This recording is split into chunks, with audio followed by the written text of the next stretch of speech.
Məcid Rafiqoğlu 10 yanvar 2002-ci ildə Cəlilabad rayonunun Hacıcavad kəndində anadan olub. Orta məktəb 5-ci sinifə qədər bu kənddə oxuyub, sonra təhsilini Bakı şəhərində Binəqədi rayonunda 115 sayılı məktəbdə davam etdirib.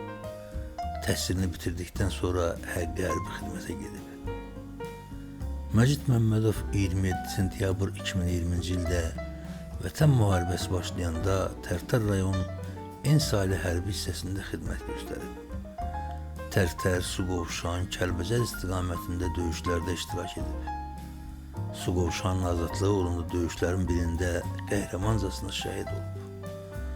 Azərbaycan Silahlı Qüvvələri tərəfindən Ermənistanın işğal altında olan ərazilərin azad edilməsi və Azərbaycan ərazi bütövlüyünün bərpa olunması üçün başlanan Vətən müharibəsi zamanı vəzifə borcunu şərəflə yerinə yetirdiyi üçün Vətən uğrunda Suqovuşanın azad olunmasına görə, Kəlbəcərin azad olunmasına görə və cəsur döyüşçü medalları ilə təltif edilib.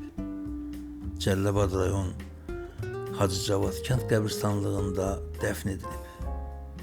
Məkanı cənnət olsun şəhidimizin.